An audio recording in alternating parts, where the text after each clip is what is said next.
आप देख रहे हैं अल्फा डिफेंस हिंदी में आपका स्वागत है। आज के इस वीडियो में हम लोग बात करेंगे आईएनएस विक्रांत के बारे में। भारतीय नौसेना की रिक्वायरमेंट के लिए बनाए जाने वाले एयरक्राफ्ट कैरियर आईएनएस विक्रांत के ऊपर पहला एयरक्राफ्ट लैंड कर चुका है। लेटेस्ट अपडेट के हिसाब से भारतीय नौसेना के एक सी किंग मल्टी रोल हेलीकॉप्टर ने इस एयरक्राफ्ट कैरियर के ऊपर एक सफल लैंडिंग की है। भारतीय नौसेना आमतौर पर दो प्रकार के हेलीकॉप्टर्स को ऑपरेट करती है। पहले हैं हेवी मल्टी रोल हेलीकॉप्टर्स, जिनको आमतौर पर एंटी सबमरीन रोल्स में यूज किया जाता है।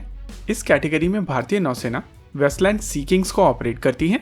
ये हेलीकॉप्टर मार्क 42 बी और सी वेरिएंट है और इस समय नौसेना के पास में 31 यूनिट्स इस तरीके के हेलीकॉप्टर्स ऑपरेशनल हैं। थियोरेटिकली कामोव KA-27 जो एंटी सबमरीन वॉरफेयर वाला हेलीकॉप्टर है वो भी इसी कैटेगरी का हेलीकॉप्टर माना जाएगा। और recently United states of America से एक्वायर किए गए MH-60R यानी कि रोमियो हेलीकॉप्टर ये भी इसी कैटेगरी के हेलीकॉप्टर होने वाले हैं। भारतीय नौसेना 24 ऐसे हेलीकॉप्टर्स आने वाले समय में अपने बेड़े में शामिल करेगी। वहीं पर दूसरे हेलीकॉप्टर्स यूटिलिटी हेलीकॉप्टर कहलाते हैं। इस कैटेगरी में भारतीय नौसेना चेतक हेलीकॉप्टर्स को ऑपरेट करती है और आने वाले समय में नौसेना के बेड़े में HAL ध्रुव भी इसी कैटेगरी में ऐड किए जाएंगे। अगर INS विक्रांत की बात की जाए तो ये एयरक्राफ्ट कैरियर अगले साल के मध्य में या साल के आखिरी क्वार्टर तक भारतीय नौसेना के बेड़े में शामिल हो जाएगा। ये 45,000 टन डिस्प्लेसमेंट वाला एयरक्राफ्ट कैरियर 36 एयरक्राफ्ट को कैरी कर सकेगा, जिसमें से 26 एयरक्राफ्ट फिक्स विंग एयरक्राफ्ट होंगे और रिमेनिंग 10 एयरक्राफ्ट हेलीकॉप्टर्स होंगे जो कि utility role, anti submarine warfare और एयरबोर्न अर्ली वार्निंग और कंट्रोल सिस्टम के तौर पर काम करेंगे।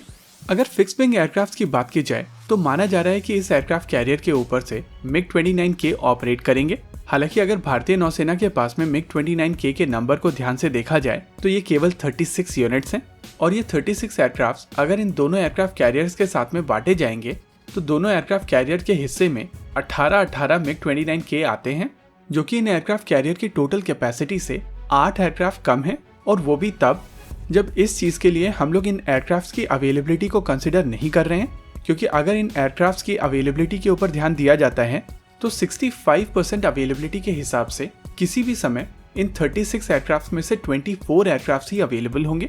और इस हिसाब से आने वाले समय में भारतीय नौसेना को INS विक्रांत की एयरविंग बनाने के लिए एयरक्राफ्ट अक्वायर करने पड़ेंगे। अगर इस कैटेगरी में इंडियन नेवी के पास में ऑप्शंस की बात की जाए तो यूनाइटेड स्टेट्स ऑफ अमेरिका से बोइंग FA-18 सुपर हॉर्नेट एक काफी अच्छा ऑप्शन है। वहीं पर दासो एविएशन का रफाल मरीन इस एयरक्राफ्ट कैरियर के लिए एक वायबल ऑप्शन हो सकता है, लेकिन इन दोनों एयरक्राफ्ट के साथ में कुछ प्रॉब्लम्स हैं। आइए समझते हैं उनको एक एक करके। पहले बात करते हैं दासो एविएशन के रफाल मरीन को लेकर। दासो एविएशन का रफाल मरीन इस समय फोल्डेबल विंग कॉन्फ़िगरेशन में अवेलेबल नहीं है और दासो एविएशन की तरफ से इस एयरक्राफ्ट को भारतीय नौसेना को ऑफर करने से पहले ये मॉडिफिकेशन करनी पड़ेगी। ऐसी स्थिति में इस एयरक्राफ्ट की ओवरऑल कॉस्ट बढ़ जाएगी। साथ ही दासो एविएशन का रफाल मरीन ऑलरेडी सबसे कॉस्टली ऑप्शन है। वहीं पर अगर बात की जाए बोइंग के FA-18 सुपर हॉर्नेट की तो ये एयरक्राफ्ट भारतीय नौसेना के एयरक्राफ्ट कैरियर्स के साथ में पूरी तरीके से कंपैटिबल है, लेकिन अभी तक भारतीय वायुसेना और नौसेना की तरफ से अमेरिकन मेड एयरक्राफ्ट का प्रयोग नहीं किया गया है। इस वजह से अगर भारतीय नौसेना बोइंग के FA-18 सुपर हॉर्नेट को सेलेक्ट करती है तो उनको एक नए प्रकार के वेपन सिस्टम्स की एक लॉजिस्टिकल चेन बनानी पड़ेगी, क्योंकि बोइंग के FA-18 super hornet American made हथियारों को कैरी करेंगे, चाहे वो AIM-120C AMRAAM हो या AIM-9 साइडवाइंडर। इसके अलावा ये दोनों एयरक्राफ्ट अभी के भारतीय नौसेना के एयरबोर्न अर्ली वार्निंग और कंट्रोल सिस्टम हेलीकॉप्टर्स के साथ में पूरी तरीके से कंपैटिबल नहीं होंगे। माना जा रहा है कि भारतीय नौसेना आने वाले समय में कामोव KA-31 हेलीकॉप्टर्स को एयरबोर्न अर्ली वार्निंग और कंट्रोल सिस्टम के रोल के लिए INS विक्रांत के ऊपर डिप्लॉय करेगी। INS विक्रमादित्य के ऊपर यही हेलीकॉप्टर्स ऑलरेडी डिप्लॉयड हैं। वहीं पर अगर वेस्टर्न ऑप्शंस को ध्यान से ऑब्जर्व किया जाए तो वेस्टर्न ऑप्शंस भी काफी ज्यादा लिमिटेड हैं।